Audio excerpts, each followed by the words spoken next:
Hi, and welcome to CMPP's Speakers for Schools programme. My name's Rachel, and today I'm going to be chatting to Sophie Kirk. Now, Sophie is a mental health consultant and owner of Holistic Healthcare Group, and she specialises in helping schools and businesses with mental health. So, hi, Sophie. Hiya, hi, Rachel. Thank you so much for joining us today. No worries, I'm happy to be here. And so, Sophie, can you tell us what it is you actually do? That's always quite a broad question, but as you said, I myself am a mental health consultant, which means I help businesses and schools. I go in and help them build a strategy with specific outcomes and achieving specific goals in mental health. So looking at it as a whole area rather than just bringing in bits and pieces from all over the place, which seems to be what people used to do. So we have a clinic in Farnham. So we also see people one-to-one. So we have therapists in the clinic in Farnham. We have a virtual clinic now as well, because everything needs to be virtual these days. We have we help businesses, we help schools, and we also have our MELP app, which we spent the last year developing, which is our mental health support app. We have a big focus on education in what we do. So my belief is that if we educate people fully on their mental health, the options available to them, they can make the right choices for themselves. And then we support them to implement those choices and make sure they've got proper routines in place with them. I mean, it's amazing. It's so current at the minute as well. I think everybody's thinking about it and everybody's talking about it. And you say you've developed an app. Is that accessible for schools yet? Or is that, tell us a little bit more about that. Yeah, so the app is, it's accessible for secondary schools and above at the moment because it's quite an adult style app, this one. We're developing it further this year, which is in the process at the moment, but these things take time. So we are working hard on it. So developing it for younger children to use and parents to use and teachers to use. So the idea would be that children can get some support from all areas, parents can get useful techniques and they can use very easily and simply with their kids. The last thing we want to do is give teachers or parents another job. So everything is aimed to be easy to follow and easy to use and short, sharp things that you can do and build into your everyday life rather than, some huge plan. And then the children's side of it, which is probably the most technical side of it, is that going to be aimed at games and learning procedures and things that they can do, or meditations they can do, yoga they can do, but also a way of teaching them about their mental health in a very subliminal way through stories and through certain exercises and games and things like that, things that children engage in. But then it will also link back to the parents and teachers. So the parents and teachers will get understand what the child is doing and what they're learning so that they can then go in and further explain or support the child with those things as well. But yeah, so that's where we're kind of going with it. But at the moment, secondary school and above is acceptable. I mean, it's brilliant, and I've downloaded it myself, and it's absolutely, there's some great resources on there, so it is really fantastic, and it'll be a fantastic resource for schools as well. And how did you get then to where you are today from leaving school yourself? Okay, so I left school quite early, so so I didn't do my GCSEs, and although I'm not condoning that in any way, I guess that I did do them later on in life. So it was all a bit back to front. So I left school quite early. I was a bit of a difficult teenager, to say the best. I'm not that difficult these days. And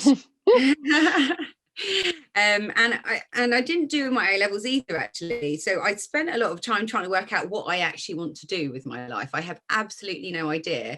And I just kind of wanted to highlight that here today, because I feel like sometimes that young people are expected to make a plan for their life at the age of 15 or 16, and the pressure of that is immense. And I would kind of just put across, just don't stress it too much, because if you don't know, just do something for now until you work out what it is you want to do, which is kind of what I done. I just kind of done bits and pieces and then sat down and tried to work it out a bit later on.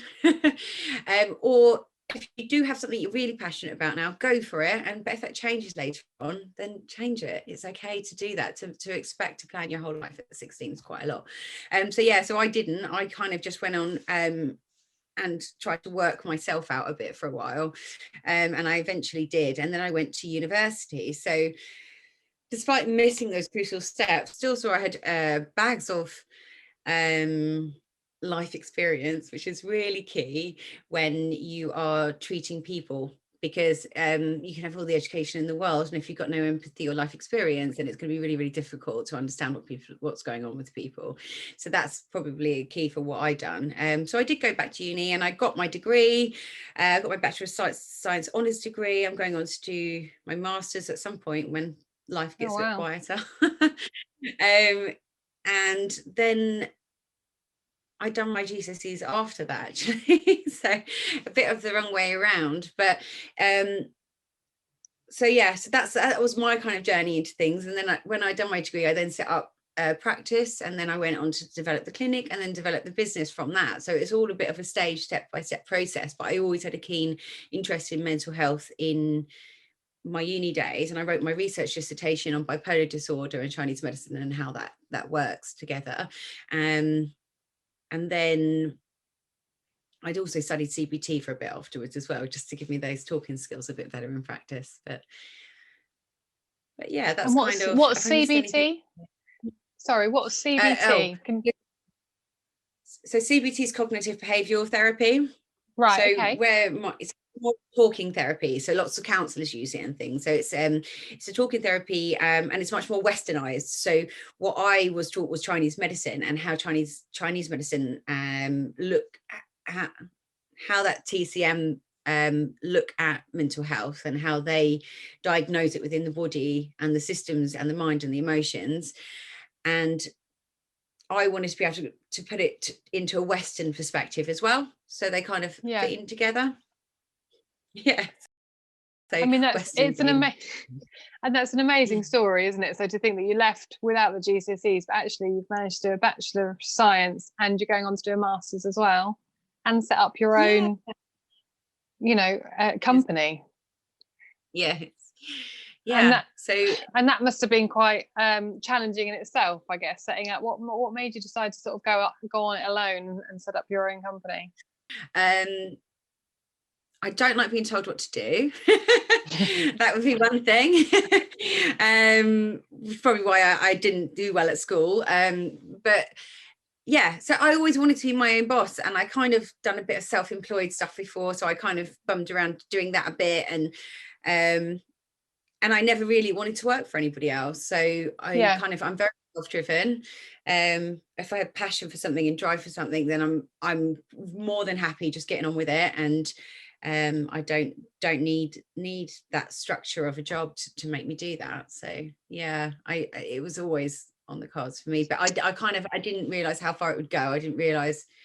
I kind of just started off, just practicing, just seeing patients, and that's all as far as I ever envisioned it going, until I kind of went, actually, I think we should do a bit more, and then it just kind of grew from there. And then this year, with everything changing, we were very face-to-face before in practice, whether it's in a school, a business, or in clinic, it's all face-to-face. But this year, again, we had to change again. And that's where the app came up. Then, we hadn't really have any intention of making an app, but it seemed like a good thing to do this year, and it did keep me very busy. So that's good. And we've got, it's just part of the offerings now. So it's just this multiple of what you on reflection, it's a great resource for everyone to be able to use and reach more people, I suppose, as well, with your messages. And what then do you think you found most difficult over your career? Oh gosh, okay.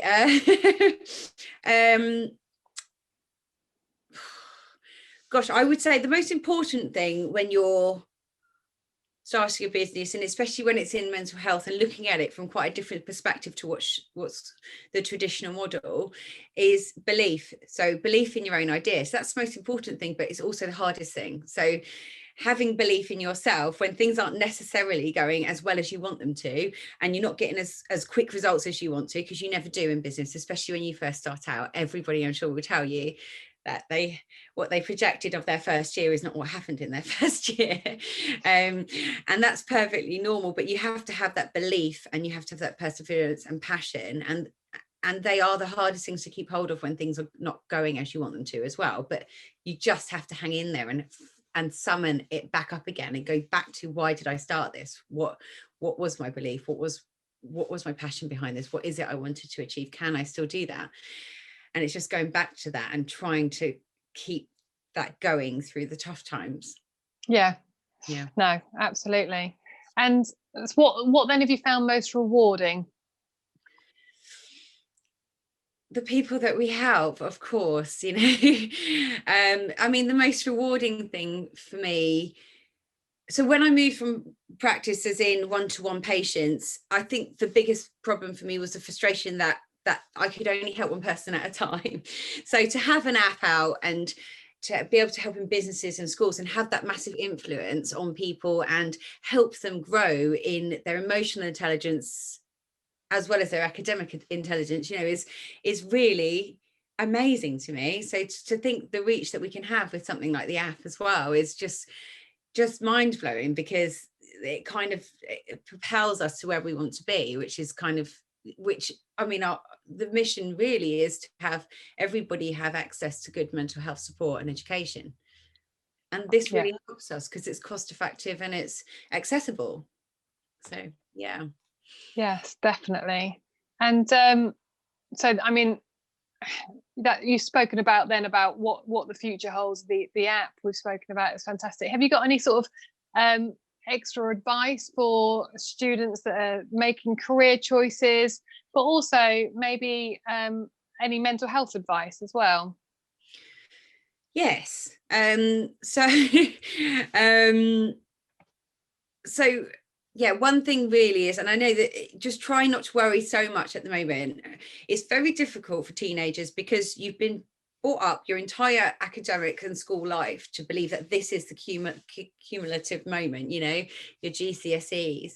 But and yes, you should work hard at them. And no, I don't say that everybody should go down the same route as me. Definitely not. It's not the easiest way of going about things, for sure. But what I would like to say is that if it doesn't go as you'd like it to go, don't worry about it. You're very young and everything is fixable at this point. And in fact, everything is fixable anyway. Every problem has a solution. You just need to find it. Don't give up. If something happens that isn't quite right, then okay, everybody wallows a little bit in that. Everybody goes, oh, you know, that's not great. I don't like that. But don't stay there too long. Look for a solution, move forward. And if you can't find a solution, ask somebody to help you find a solution. Yeah, I think when I asked someone to find you help solution, when I got to I think it was about 23 or something, and I still didn't know what I wanted to do with my life. And I thought I'd know by then. And so I was just kind of like, you know, mulling along for a bit. And then I thought, oh God, I'm qualified for nothing, you know, and I'm 23 and I don't know what to do with my life. And I asked a friend, I said, can you help me work this out? I was in, you know, in a not a good way about it, but just please help me, sit down and help me. And I kind of said, I want to be self-employed. I want to help people. I want to do this.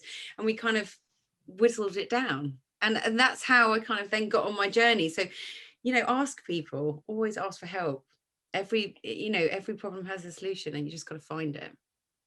I love that everything's fixable. And even I think, you know, now I think that, and you can think, oh God, but actually it is all fixable. And you're absolutely right with pressures of feeling like you need to find a career path at a certain age, or you need to make that decision on where you want to be in life. And your points are really, really valid. And thank you so much for that. That's some really great advice tips from yourself. So thank you so much for your time today, Sophie. Thank you so much, Rachel. Thank you for having me here. So I hope I can help a bit. Absolutely. And I suppose if anybody's got any questions, or if anybody wants any information on your app or any details, they can come through to us to contact you, if that's okay. Yeah, for sure. Definitely. Thank you. Brilliant. Thank you.